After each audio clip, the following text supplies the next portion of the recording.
Friends, ఈ చిన్న పక్షి చనిపోయింది. అసలు ఎంత చిన్నదంటే అంత చిన్నది. చూడండి, అసలు అంత చిన్న బొటనేలంత లావు ఉంటుంది, అంత ఇది ఎక్కువ ఉండదు.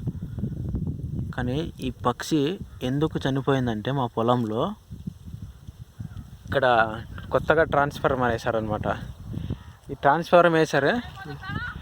ఈ ట్రాన్స్ఫార్మర్ పైన ఆ పీచ్ ఉంటుంది కదా, పైన పోల్స్ ఉన్నాయిగా, 1 2 3 4 5 6 ఇవి కనిపిస్తున్నాయి కదా, వాటికి చిన్న రాగి తంతి వైర్ వేశారనమాట.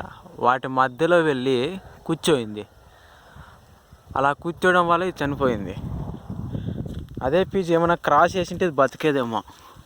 సో ఇది వల్ల అయితే మన మిస్టేక్ వల్ల ఇది చనిపోయింది మొత్తానికి అయితే.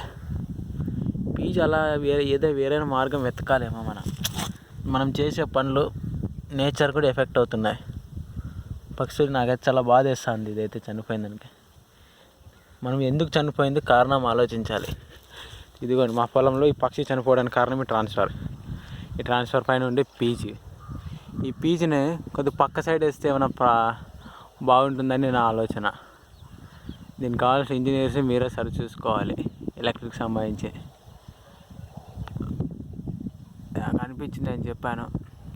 పక్షులు చనిపోకూడదు, ఎందుకంటే ఇవి మన పొలంలోని పురుగులన్నిటినీ తినేస్తాయి అనమాట. ఒక్కొక్క పురుగు 150 గుడ్లు అలా పెడతాయి దగ్గర. కొన్ని అన్ని పురుగులు పెట్టలేమండి, కొన్ని పెడతాయి అన్నమాట, రెక్కల పురుగులు అవి ఇవి. సో అలాంటివి ఈ పక్షులు తినేస్తాయి అనమాట. ఇలాంటివి చనిపోవడం వల్ల మన పొలంలో పురుగులు ఎక్కువైపోతాయి.